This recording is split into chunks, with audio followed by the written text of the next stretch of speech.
എല്ലാവർക്കും നമസ്കാരം. Teach from ഹാർട്ടിൻ്റെ പുതിയൊരു വീഡിയോയിലേക്ക് സ്വാഗതം.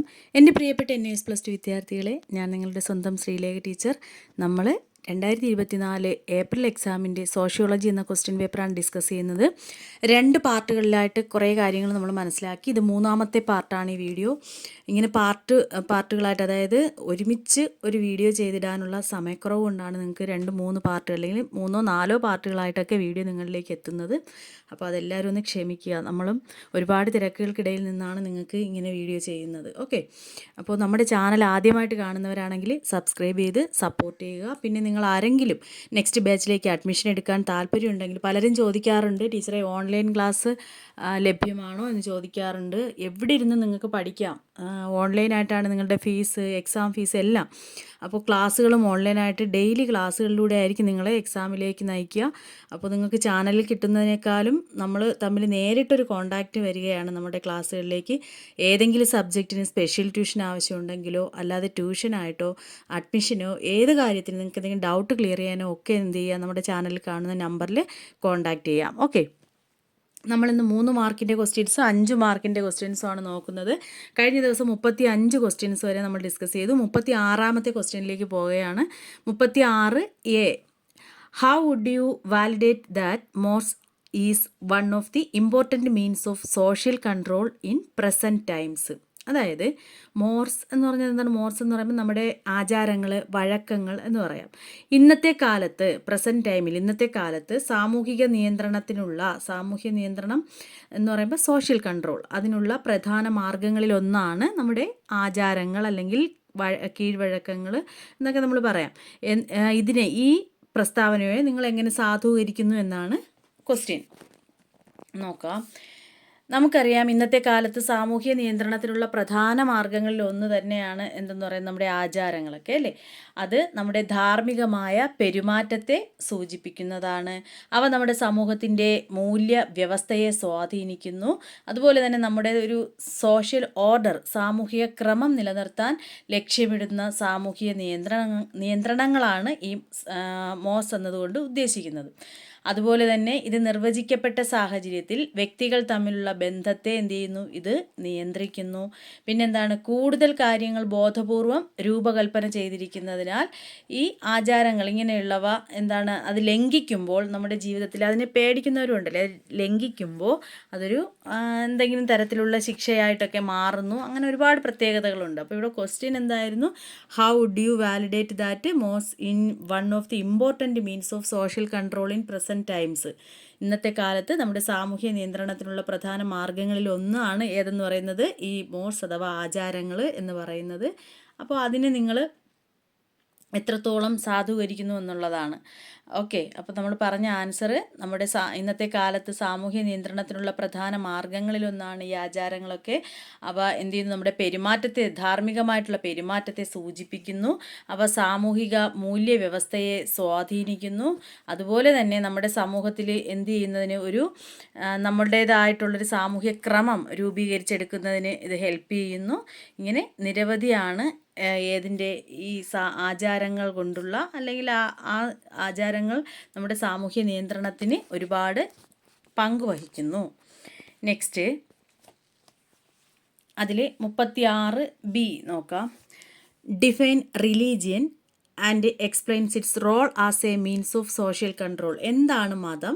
സാമൂഹിക നിയന്ത്രണത്തിനുള്ള മാർഗം എന്ന നിലയിൽ മതത്തിൻ്റെ പങ്ക് വിശദീകരിക്കുക.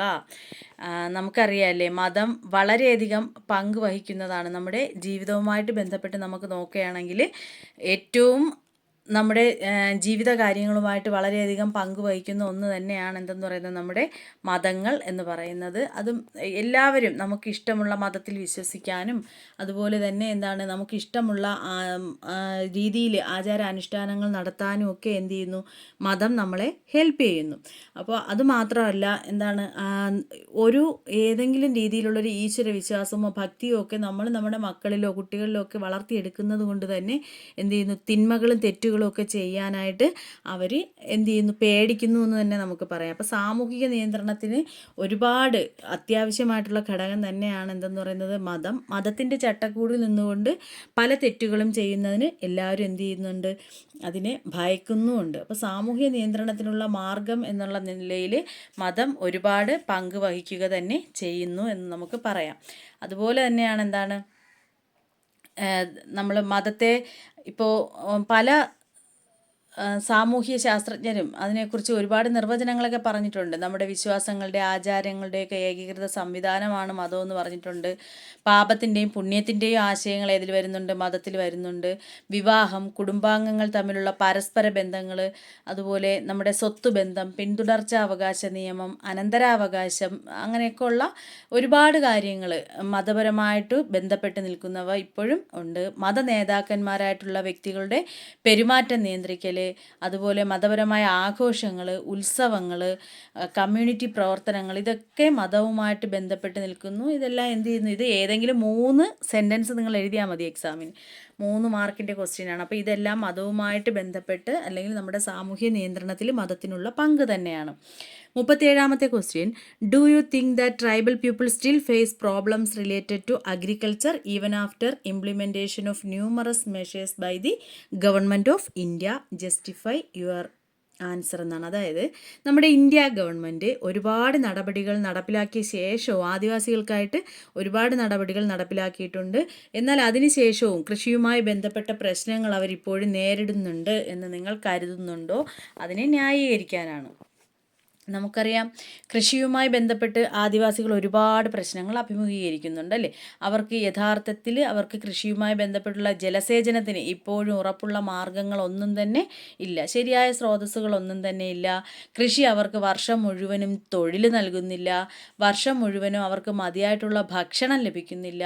അതുപോലെ കാർഷിക വിളകൾ മിക്കവാറും എന്താണ് സംഭവിക്കുന്നത്, അവരുടെ ഉൽപ്പന്നങ്ങൾ, കാർഷിക വിളകളെല്ലാം വന്യമൃഗങ്ങൾ നശിപ്പിക്കുകയാണ് ചെയ്യാറുള്ളത്. അപ്പോൾ 3 സെൻറ്റൻസ് എഴുതിയാൽ മതി. അപ്പോൾ എന്തൊക്കെയാണ് കൃഷിയുമായി ബന്ധപ്പെട്ടവർക്ക് യഥാർത്ഥത്തിൽ ഇന്നും ജലസേചന സൗകര്യങ്ങളല്ലേ, വെള്ളത്തിൻ്റെ ക്ഷാമം, അത് വെള്ളത്തിന് ക്ഷാമമില്ലെങ്കിൽ പോലും അവർക്കത് പ്രോപ്പറായിട്ട് ലഭ്യമാകുന്നില്ല. വർഷം മുഴുവനും അവർ ഈ കൃഷിയെ ആശ്രയിക്കുന്നവർക്ക് അത് എല്ലാ ദിവസവും അവർക്ക് തൊഴിൽ ലഭിക്കുന്നില്ല. അതുപോലെ അവർക്ക് മതിയായിട്ടുള്ള ആഹാരം ലഭിക്കുന്നില്ല. കാർഷിക വിളകൾ മിക്കതും ആര് കൊണ്ടുപോകുന്നു, വന്യമൃഗങ്ങൾ നശിപ്പിക്കുകയും ചെയ്യുന്നു. അപ്പം നമുക്ക് പറയാം, എന്തൊക്കെ ഗവൺമെൻറ് അവർക്ക് വേണ്ടി ചെയ്തിട്ടുണ്ടെങ്കിലും അവർ ഒരുപാട് പ്രശ്നങ്ങൾ ഇന്നും അഭിമുഖീകരിക്കുന്നുണ്ട്. ക്ലിയർ ആയല്ലോ? 38ാമത്തെ ക്വസ്റ്റ്യൻ, അത് ഓപ്ഷണലാണ്. അതിൽ A, the institution of marriage has undergone changes in many vase. Explain the statement with examples from contemporary society. അതായത് വിവാഹം എന്ന സ്ഥാപനം പലതരത്തിലുള്ള മാറ്റങ്ങൾക്ക് വിധേയമായിട്ടുണ്ട് അല്ലേ നമ്മൾ സമൂഹത്തിൽ. അപ്പോൾ സമകാലിക സമൂഹത്തിൽ, ഇന്നത്തെ സമൂഹത്തിൽ നിന്നുള്ള ഉദാഹരണ സഹിതം ഈ പ്രസ്താവനയെ വിശദീകരിക്കുക എന്നുള്ളതാണ്. വിവാഹം എന്നുള്ള, അതായത് ഏറ്റവും പ്രധാനം എന്ത് തന്നെയാണ്, വിവാഹം എന്നുള്ള സ്ഥാപനത്തിൽ ബഹുഭാര്യത്വം എന്നുള്ള ഒരവസ്ഥ മാറി ഏതിലേക്ക് മാറി, ഏകഭാര്യത്വം എന്നുള്ളൊരു കോൺസെപ്റ്റിലേക്ക് നമ്മൾ വന്നു കഴിഞ്ഞു. അതുപോലെ തന്നെ വിവാഹ സ്ഥാപനത്തിൽ ഒരുപാട് മാറ്റങ്ങൾ വന്നു കഴിഞ്ഞു. അന്തർജാതി വിവാഹങ്ങളുടെ സ്വീകാര്യത പണ്ടത്തെ പോലെയല്ല, മുമ്പത്തെ പോലെയല്ല. ഇപ്പോൾ എന്ത് ചെയ്യുന്നുണ്ട്, മറ്റ് ജാതികളിൽ നിന്നുള്ള വിവാഹമൊക്കെ നമ്മുടെ സമൂഹത്തിൽ അനുവദനീയമായിട്ടുണ്ട്, നടക്കുന്നുമുണ്ട്. അതുപോലെ മാറ്റത്തിന് വിധേയമാകുന്ന ഇണയെ തിരഞ്ഞെടുക്കുന്ന പ്രക്രിയ, അവരവർക്ക് ഇഷ്ടമുള്ള ഇണയെ വിവാഹം കഴിക്കാനുള്ള ഒരു രീതി നമ്മുടെ സമൂഹത്തിലുണ്ട്. വിധവകൾ പുനർവിവാഹം ചെയ്യുന്നുണ്ട്, അതൊരു വലിയൊരു കാര്യമാണല്ലേ, വിധവകൾക്ക് പുനർവിവാഹം അനുവദിച്ചിട്ടുള്ളത്.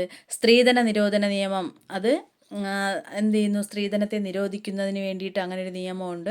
ഹിന്ദു വിവാഹ നിയമം അനുസരിച്ച് വിവാഹപ്രായവും അതിൽ വന്ന മാറ്റങ്ങളും, ഇതൊക്കെ എന്താണ്, നമ്മുടെ സമൂഹത്തിൽ വിവാഹം എന്ന സ്ഥാപനം ഒരുപാട് മാറ്റങ്ങൾക്ക് വിധേയമായിട്ടുണ്ട് എന്നതിന് തെളിവാണ്. എന്തൊക്കെയാണ്, ബഹുഭാര്യത്വം എന്നതിൽ നിന്ന് ഏകഭാര്യത്വം എന്നതിലേക്ക് വന്നു. പിന്നെ എന്താണ്, വിവാഹ സ്ഥാപനത്തിൽ ഒരുപാട് മാറ്റങ്ങൾ വന്നു. അന്തർജാതി വിവാഹങ്ങളുടെ സ്വീകാര്യത, മാറ്റത്തിന് വിധേയമാകുന്നതിനനുസരിച്ച് ഇണയെ, അവരവർക്ക് ഇഷ്ടമുള്ള ഇണയെ സ്വീകരിക്കുന്ന പ്രക്രിയ, അങ്ങനെ ഒരു രീതിയിലേക്ക് വന്നു. വിധവാ പുനർവിവാഹം അനുവദിച്ചു. സ്ത്രീധന നിരോധന നിയമം അല്ലേ, അത് വഴി എന്ത് ചെയ്യുന്നു, സ്ത്രീധനം നിരോധിക്കുന്നു. ഹിന്ദു വിവാഹ നിയമം അനുസരിച്ച് വിവാഹപ്രായവും അതുപോലെ അതിലുള്ള സ്വത്തവകാശ നിയമങ്ങളും ഒക്കെ ഒരുപാട് മാറ്റങ്ങൾക്ക് വിധേയമായി. ഇനി 38-ാമത്തേൽ തന്നെ 3 മാർക്കിൻ്റെ അടുത്ത് ബി, അതിൽ നിന്ന് നമുക്ക് എ അല്ലെങ്കിൽ ബി എഴുതാം. ബി എന്താണ്?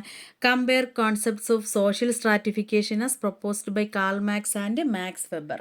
അതായത് കാൾ മാക്സിൻ്റെയും മാക്സ് വെബറുടെയും ഒക്കെ അഭിപ്രായത്തിൽ സോഷ്യൽ സ്ട്രാറ്റിഫിക്കേഷൻ, സാമൂഹിക ശ്രേണീകരണം എന്നതിലെ ആശയങ്ങൾ താരതമ്യം ചെയ്യാനായിട്ടാണ്. 38-ാമത്തെ ക്വസ്റ്റ്യൻ നോക്കാം. സോഷ്യൽ സ്ട്രാറ്റിഫിക്കേഷൻ അല്ലെങ്കിൽ സാമൂഹിക ശ്രേണീകരണം അല്ലേ, അതിൽ ഇവരുടെ ആശയങ്ങൾ താരതമ്യം ചെയ്യാനാണ്. കാൾ മാക്സ് പറഞ്ഞിരിക്കുന്നത് എന്താണ്? ഉൽപാദനോപാധികളുടെ ഉടമസ്ഥാവകാശത്തെ അടിസ്ഥാനമാക്കി പരസ്പര വിരുദ്ധമോ അങ്ങനെയായിട്ടുള്ള സാമൂഹിക ഗ്രൂപ്പുകൾ ഉണ്ട്, അതായത് 2 ക്ലാസ്സുകൾ ഉണ്ടെന്ന് അദ്ദേഹം പറയുന്നു, മുതലാളി വർഗവും തൊഴിലാളി വർഗവും. ഇനി അതുപോലെ തന്നെ എന്താണ് അദ്ദേഹം പറയുന്നത്? ഉൽപാദനോപാധികളുടെ ഉടമസ്ഥ അവകാശം അല്ലേ, സാമ്പത്തികവും രാഷ്ട്രീയവുമായിട്ടുള്ള ശക്തികൾ നമ്മുടെ സമൂഹത്തിൽ നിലനിൽക്കുന്നുണ്ട്. അതുപോലെ തന്നെ രാഷ്ട്രീയ അധികാരം, പ്രത്യയശാസ്ത്രത്തിൻ്റെ മേലുള്ള നിയന്ത്രണത്തിലുള്ള സാമൂഹിക പദവി നിലനിർത്തുന്നു എന്ന് പറയുന്നു. ആത്യന്തികമായിട്ട് ഒരു വർഗ സംഘർഷം, ക്ലാസ് വാർ എന്ന് നമ്മൾ പറയും. ആരൊക്കെ തമ്മിലാണ്? തൊഴിലാളി വർഗവും മുതലാളിയും തമ്മിലുള്ള ഒരു വർഗ സംഘർഷം ആത്യന്തികമായി എന്തിലേക്ക് നയിക്കും എന്നാണ് പറയുന്നത് കാൾ മാക്സ്? കമ്മ്യൂണിസത്തിലേക്ക് നയിക്കും, കമ്മ്യൂണിസ്റ്റ് ആശയങ്ങളിലേക്ക് നയിക്കുമെന്നാണ് പറയുന്നത്. ഇനി മാക്സ് വെബർ എന്താണ് പറയുന്നത്? അദ്ദേഹത്തിൻ്റെ അഭിപ്രായത്തിലാണെങ്കിൽ ക്ലാസ് കൂടാതെ, ക്ലാസ് എന്ന് ഉദ്ദേശിക്കുന്നത് എന്താണ്? ഓരോ വിഭാഗം, വർഗം, സ്റ്റാറ്റസും പവറും ഒക്കെ എന്ത് ചെയ്യുന്നു? സ്ട്രാറ്റിഫിക്കേഷൻ്റെ മറ്റ് രൂപങ്ങളാണെന്നാണ് മാക്സ് വെബർ പറയുന്നത്. അതുപോലെ കമ്പോള സമ്പദ്ഘടനയുള്ള മുതലാളിത്ത സമൂഹങ്ങൾ ഉൽപാദന ഉപാധികളിൽ കമ്പോളത്തിൻ്റെ നിയന്ത്രണം ഏറ്റെടുക്കുന്നു എന്നും ആര് പറയുന്നു? ഈ മാക്സ് വെബർ പറയുന്നു. അദ്ദേഹം പറയുന്നത് ഒരു വ്യക്തിയുടെ അതിജീവന സാധ്യതകൾ, അതായത് നമുക്ക് ജീവിക്കുന്നതിനുള്ള അല്ലേ, ജീവിതത്തിൽ മുന്നേറുന്നതിനുള്ള സാധ്യതകൾ വിപണിയിലെ സാഹചര്യങ്ങളെ ആശ്രയിച്ചിരിക്കുന്നു എന്നാണ് വെബർ പറയുന്നത്. പിന്നെന്താണ് പറയുന്നത്?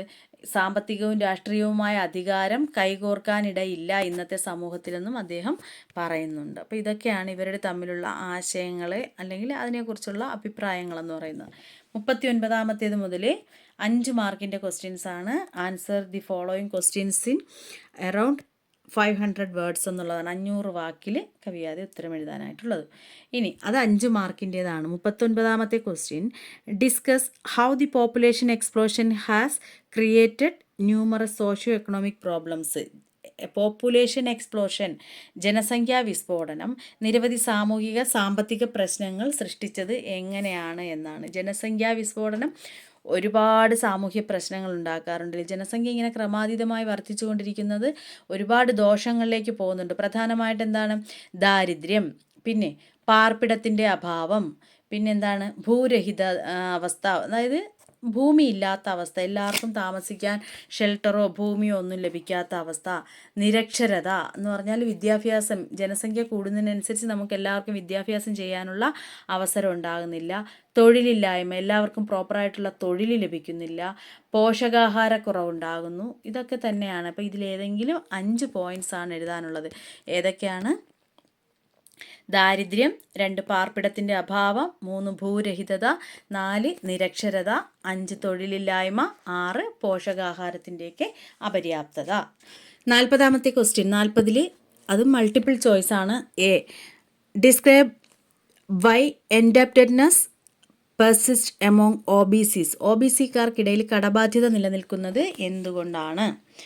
OBCകൾക്കിടയിൽ കടക്കെണിയുടെ പ്രശ്നം എന്താണെന്നാണ്. അതായത് OBCകളിൽ ഭൂരിഭാഗവും ദരിദ്രരാണെന്നുള്ളതാണ് ഏറ്റവും പ്രധാനപ്പെട്ട പ്രശ്നം. മകളുടെ വിവാഹമാകാം, മരണച്ചടങ്ങ്, സമൂഹ സദ്യ, ഇങ്ങനെയുള്ള വിവിധ ആവശ്യങ്ങൾ തങ്ങളുടെ വരുമാനത്തിൽ നിന്ന് നിറവേറ്റാൻ ഇവർക്ക് കഴിയാതെ വരുന്നു. അതും കടബാധ്യതയിലേക്ക് നയിക്കുന്നു. ബിസിനസ്സുകളിൽ എന്താണ് അങ്ങനെ വരുന്ന പരാജയം, കൂടുതൽ പേരും ദരിദ്രരാണെന്ന് നമ്മൾ പറഞ്ഞു. ഇനി അഥവാ എന്തെങ്കിലും കച്ചവടമൊക്കെ ചെയ്യുന്നവരുണ്ടെങ്കിൽ അതിൽ ഭൂരിഭാഗവും എന്ത് ചെയ്യുന്നു? അവർക്ക് വീണ്ടും അതിൽ ഉയർന്നു വരാൻ സാധിക്കാതെ വരുമ്പോൾ എന്ത് ചെയ്യുന്നു? അതിലവർ തകർച്ച സംഭവിക്കുന്നു. അതുമൊക്കെ അവരുടെ കടക്കെണിയുടെ പ്രശ്നങ്ങളാണ്. പിന്നെ അവർ ഭൂ ഉടമകളിൽ നിന്നോ പണമിടപാടുകാരിൽ നിന്നോ ഒക്കെ എന്ത് ചെയ്യുന്നു? കടത്തിന് അല്ലെങ്കിൽ പലിശയ്ക്കൊക്കെ കനത്ത പലിശയ്ക്ക് തന്നെ പണം കടം വാങ്ങുന്നു. ഇതെല്ലാം അവർക്കിടയിൽ കടബാധ്യത നിലനിൽക്കുന്നതിന് കാരണമാകുന്നു. ഒന്നുകൂടി പറഞ്ഞുതരാം. OBCകളിൽ ഭൂരിഭാഗവും തന്നെ എന്താണ്, ദരിദ്രരായിട്ടുള്ളവരാണ്. അവർ മക്കളുടെ എന്ന് പറയുമ്പോൾ പെൺമക്കളുടെയാണ്, മകളുടെ വിവാഹം, മരണച്ചടങ്ങ്, സമൂഹ സദ്യ, ഇങ്ങനെയൊക്കെ എന്തെങ്കിലും ആവശ്യങ്ങളൊക്കെ നടത്തേണ്ടി വരുമ്പോൾ അവരുടെ കയ്യിൽ കാശില്ലാതെ വരുമ്പോൾ അവരെന്ത് ചെയ്യുന്നു, തങ്ങളുടെ വരുമാനത്തിൽ നിന്ന് നിറവേറ്റാൻ ഇവർക്ക് കഴിയാതെ വരികയും ഇവർ അതിന് കടം മേടിക്കുകയും ചെയ്യും അല്ലേ. അങ്ങനെ അവർ ഭൂവുടമകളിൽ നിന്നോ പണമിടപാടുകാരിൽ നിന്നോ ഒക്കെ കടത്തിന്, ഇതൊന്നും കാണാതെ പഠിക്കേണ്ടുന്ന കാര്യങ്ങളേ അല്ല. നമുക്ക് ചുറ്റും സംഭവിക്കുന്ന, നമുക്ക് ചുറ്റുമുള്ള കാര്യങ്ങളാണ് നമ്മൾ സോഷ്യോളജിയിൽ പഠിക്കുന്നത്. ഇതെല്ലാം നിങ്ങൾക്ക് കാണാതെ പഠിക്കേണ്ടുന്ന എന്തെങ്കിലും ആവശ്യമാണോ? നിങ്ങൾ തന്നെ ചിന്തിച്ച് നോക്ക്. OBCയെക്കുറിച്ചാണ് നമ്മൾ പഠിക്കുന്നത്. അപ്പോൾ അങ്ങനെ നമ്മൾ അതിനെക്കുറിച്ച് ചിന്തിച്ച് പഠിക്കുക. അവർ കൂടുതലും എന്താണ്, ദാരിദ്ര്യം അനുഭവിക്കുന്നവരാണ്. മകളുടെ വിവാഹവും മരണച്ചടങ്ങ്, അങ്ങനെ സമൂഹ സദ്യ എന്തെങ്കിലുമൊക്കെ നടത്തേണ്ടി വരുമ്പോൾ കയ്യിൽ കാശില്ലാതെ വരുന്നു. അവർ മറ്റുള്ളവരിൽ നിന്നും പണമിടപാടുകാരിൽ നിന്നും പലിശയ്ക്ക് പണം കടം വാങ്ങുന്നു. അങ്ങനെ എന്ത് ചെയ്യുന്നു, അങ്ങനെയൊക്കെ നിങ്ങൾക്ക് സ്വന്തം സെൻറ്റൻസിൽ എഴുതാവുന്നതാണ്. ഓക്കെ. 40ാമത്തേതിൽ B. എനിക്കിനി നിങ്ങൾക്ക് ഈ വീഡിയോ എന്താണ്, ഈ വോയിസ് എടുത്തതിന് ശേഷം എനിക്കിനി ക്ലാസ്സിന് പോകണം. എനിക്കിപ്പോൾ അതിൻ്റെ ഒരു ഭയങ്കരമായിട്ട് ആ ഒരു ടെൻഷനിലാണ്. ഞാനിപ്പോൾ ഇത് എന്താണ്, ഇന്ന് നിങ്ങളുടെ മലയാളം എക്സാം നടക്കുന്ന ദിവസം ഒരു ഉച്ചയ്ക്ക് 12 മണിക്കാണ് ഞാൻ ഈ വോയിസ് ചെയ്യുന്നത്. ഇത് ചെയ്ത് കഴിഞ്ഞിട്ട് എനിക്ക് നമ്മുടെ സ്ഥാപനത്തിൽ 2 മണിക്ക് TTC കുട്ടികൾക്കുള്ള എക്സാം നടക്കുകയാണ് സ്റ്റുഡൻസിന്. അപ്പോൾ ഇന്ന് എൻ്റെ സബ്ജക്റ്റാണ്. എനിക്ക് 1:30 ആകുമ്പോൾ അവിടെ എത്തണം. അപ്പോൾ അതിനിടയിൽ ഈ വോയിസ് എടുത്തു കഴിഞ്ഞാൽ വൈകുന്നേരമെങ്കിലും നിങ്ങൾക്ക് ഈ വീഡിയോ എനിക്ക് എന്ത് ചെയ്യാം, അപ്ലോഡ് ചെയ്യാനായിട്ട് സാധിക്കും. അങ്ങനെ ആ ഒരു ഭയങ്കരമായിട്ടുള്ള ടെൻഷനും വെപ്രാളവും എല്ലാം കൂടെ കൊണ്ടാണ് എനിക്ക് വാക്കുകൾ പോലും കിട്ടുന്നില്ല, തിരിഞ്ഞു പോകുന്നുണ്ട്. ഓക്കെ. എന്തെങ്കിലുമൊക്കെ തെറ്റുകൾ വരുന്നുണ്ടെങ്കിൽ നിങ്ങൾ ക്ഷമിക്കുക, അതേ പറയാനുള്ളൂ. നിങ്ങൾക്ക് എങ്ങനെയെങ്കിലുമൊക്കെ ക്ലാസ് തരണമെന്നുള്ള ഒറ്റൊരു ആത്മാർത്ഥതയിലാണ് ഞാൻ എത്ര സമയമില്ലെങ്കിലും മോഡൽ ക്വസ്റ്റ്യനെങ്കിലും വെച്ചിട്ട് നിങ്ങൾക്കിത് പറഞ്ഞു തരാനായിട്ട് ശ്രമിക്കുന്നത്. അപ്പോൾ അതിനിടയിൽ വരുന്ന ചെറിയ എന്താണ്, മലയാളം വാക്കുകളിൽ തന്നെ അങ്ങോട്ടും ഇങ്ങോട്ടും എനിക്ക് തിരിഞ്ഞു പോകുന്നുണ്ട്. നിങ്ങളങ്ങ് ക്ഷമിച്ചേക്കുക കേട്ടോ. ഓക്കെ. അപ്പോൾ നമ്മൾ 40ാമത്തേതിൽ B. Who are scheduled castes? Name any 5 problems related to their poverty. ആരാണ് പട്ടികജാതിക്കാർ? അവരുടെ ദാരിദ്ര്യവുമായി ബന്ധപ്പെട്ട ഏതെങ്കിലും 5 പ്രശ്നങ്ങൾ പറയുക. എനിക്ക് തെറ്റ് വരുന്നതൊക്കെ ചിലരൊക്കെ വന്ന് കമൻറ്റ് ചെയ്യാറുണ്ട് കേട്ടോ. ഞാൻ പറയും നിങ്ങൾ ക്ഷമിക്കുക, കാരണം എൻ്റെ കുട്ടികൾ എന്തായാലും എൻ്റെ കൂടെ ക്ഷമിക്കുമെന്ന് എനിക്കറിയാം എന്നൊക്കെയാണ് ഞാൻ പറയാറുള്ളത്. കാരണം എനിക്ക് വരുന്ന ചെറിയ തെറ്റുകൾ അവർ ക്ഷമിച്ച് തരും, അവർക്ക് വേണ്ടിയല്ലേ ഞാൻ ക്ലാസ് എടുക്കുന്നതെന്നൊക്കെ ഞാൻ പറയാറുണ്ട്. ഓക്കെ. അപ്പോൾ എന്തൊക്കെയാണ്, ആരാണ് പട്ടികജാതിക്കാരെന്നും അവരുടെ ദാരിദ്ര്യവുമായി ബന്ധപ്പെട്ട 5 പ്രശ്നങ്ങൾ പറയുക എന്നുള്ളതുമാണ്. ആരാണ് പട്ടികജാതിക്കാർ? പരമ്പരാഗത ജാതി വ്യവസ്ഥയിൽ ഏറ്റവും താഴെയുള്ള ജാതികളെയാണ് നമ്മൾ പട്ടികജാതിക്കാർ എന്ന് പറയുന്നത്. അതായത് നമുക്കറിയാം പട്ടികവർഗം എന്ന് പറഞ്ഞാൽ എന്താണ്, നമ്മുടെ ഒരുപാട് നമ്മുടെ സമൂഹത്തിൽ ഒരുപാട് ദുരനുഭവങ്ങളൊക്കെ ഉണ്ടായവരുണ്ടായിരുന്നു. അപ്പോൾ എന്ത് ചെയ്തു, ജാതികളെ എന്തായിട്ട് തിരിച്ചു, ഇങ്ങനെ കഷ്ടതകൾ അനുഭവിക്കുന്നവരെ എന്ത് ചെയ്യുകയുണ്ടായി, നമ്മുടെ ഭരണകർത്താക്കൾ ഒരു പട്ടിക തിരിച്ചിട്ട് അങ്ങനെ അതിൽ ഉൾപ്പെടുത്തിയത് കൊണ്ടാണ് അവരെന്തെന്ന് പറയുന്നത് പട്ടികജാതിക്കാർ എന്നുള്ളതിൽ വരുന്നത്. അപ്പോൾ അങ്ങനെ അവരനുഭവിക്കുന്ന പ്രശ്നങ്ങൾ അല്ലേ, അതിൽ ഏറ്റവും പ്രധാനപ്പെട്ടത് തൊട്ടുകൂടായ്മയിൽ നിന്നുണ്ടാകുന്ന പ്രശ്നങ്ങൾ അല്ലേ. അത് ഭയങ്കരമായിട്ട് ഇന്നത്തെ കാലത്ത് നമ്മുടെ നാട്ടിലൊന്നും ഇല്ല, എന്നാലും അത് ഒരുപാട്, ഏറ്റവും കൂടുതൽ തൊട്ടുകൂടായ്മ എന്നുള്ളത് കൊണ്ട് ഉദ്ദേശിക്കുന്നത് ശാരീരികമായിട്ടുള്ള തൊട്ടുകൂടായ്മയല്ല. പൊതു കിണറുകളുണ്ടല്ലോ, അപ്പോൾ സാധാരണ കിണറുകളുടെയും ടാങ്കുകളുടെയും ഉപയോഗമില്ലേ, അതൊക്കെ നിയന്ത്രിക്കുന്നു അല്ലേ. അങ്ങനെയൊക്കെ ഉള്ള ഒരുപാട് കാര്യങ്ങൾ നമ്മുടെ സമൂഹത്തിൽ ഇപ്പോഴും നിലനിൽക്കുന്നുണ്ട്. അപ്പോൾ അവരുടെ ദാരിദ്ര്യവുമായിട്ട് ബന്ധപ്പെട്ട ഒരുപാട് പ്രശ്നങ്ങൾ നമുക്ക് ചുറ്റുമുണ്ട്. അതുപോലെ തന്നെ അവർക്ക് വെള്ളം കോരാൻ അവസരം കൊടുക്കാതെ എന്ത് ചെയ്യുന്നു, സാധാരണ കിണറുകളുടെയും ടാങ്കുകളുടെയും ഉപയോഗം നിരോധിക്കുന്നതുണ്ട്. പ്രവേശന നിരോധനം ഉണ്ട് പല സ്ഥലങ്ങളിലും, ക്ഷേത്രങ്ങളിലും.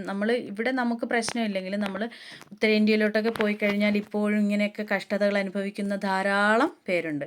അപ്പോൾ പ്രവേശന നിരോധനം ക്ഷേത്രങ്ങളിലായിക്കോട്ടെ, അല്ലെങ്കിൽ ചിലപ്പോൾ തൊഴിലിടങ്ങളിൽ ജാതികളുടെ സേവനങ്ങൾ അല്ലേ, അങ്ങനെയൊക്കെയുള്ള ഒരുപാട് പ്രശ്നങ്ങൾ അനുഭവിക്കുന്നുണ്ട്. അതുപോലെ തന്നെ എന്താണ്, ചില സ്ഥലങ്ങളിലായിക്കോട്ടെ ഇവർ പാകം ചെയ്ത ഭക്ഷണം കഴിക്കാതിരിക്കുക, ഒരുപാട് നിയന്ത്രണങ്ങൾ അവർക്ക് ഇപ്പോഴും നിലനിർത്തുന്നവരുണ്ട്. അപ്പോൾ അതുപോലെ ദാരിദ്ര്യം മുഖേന അവർ നിരവധി പ്രശ്നങ്ങൾ അനുഭവിക്കുന്നുണ്ട്. അതിലാണ് അവർക്ക് പ്രോപ്പറായിട്ട് ഭൂമി ഇല്ലാത്തവരിപ്പോഴും ഉണ്ട്, വിദ്യാഭ്യാസത്തിൽ അവർ പിന്നോക്കം നിൽക്കുന്ന ഒരുപാട് കുട്ടികളായാലും മുതിർന്നവരായാലും വിദ്യാഭ്യാസ പിന്നോക്കാവസ്ഥ അവരുടെ പ്രശ്നമാണ്. കടബാധ്യത, അതുപോലെ തന്നെ ബന്ധിതമായിട്ടുള്ളൊരു ജീവിതം, അവർക്ക് പ്രോപ്പറായിട്ട് തൊഴിലില്ലാത്തവരുണ്ട്, ആരോഗ്യം, പോഷകാഹാരം, ഇങ്ങനെ ഒരുപാട് മേഖലകളിൽ ഒരുപാട് അനുഭവിക്കുന്നവരുണ്ട് അല്ലേ. അതുപോലെ അവർക്ക് നേരെയുള്ള അതിക്രമങ്ങൾ, ഭൗതികമായിട്ടുള്ള വസ്തുക്കളുടെ ദൗർലഭ്യം, ഇതെല്ലാം തന്നെ പട്ടികജാതിക്കാർ അനുഭവിക്കുന്ന പ്രധാനപ്പെട്ട പ്രോബ്ലംസാണ്, പ്രശ്നങ്ങളാണ്, അല്ലെങ്കിൽ ദാരിദ്ര്യവുമായിട്ട് ബന്ധപ്പെട്ട പ്രശ്നങ്ങളാണ്. ഓക്കെ, അപ്പോൾ ബാക്കി 40 ക്വസ്റ്റ്യൻ കഴിഞ്ഞിട്ട് ബാക്കി ഇനി ഓപ്ഷണൽ മൊഡ്യൂളിൽ വരുന്ന ക്വസ്റ്റ്യൻസ് ഉണ്ട്. അടുത്ത വീഡിയോയിലൂടെ നമുക്കത് ഡിസ്കസ് ചെയ്യാം. അപ്പോൾ എല്ലാവരും നന്നായിട്ട് പഠിക്കുക, നല്ല മാർക്ക് സ്കോർ ചെയ്യാൻ സാധിക്കട്ടെ. അപ്പോൾ ഞാനും പോകുന്നു, എനിക്ക് ക്ലാസ് ഉണ്ട്. നിങ്ങൾ നന്നായിട്ട് പഠിക്കുക. Okay, thank you.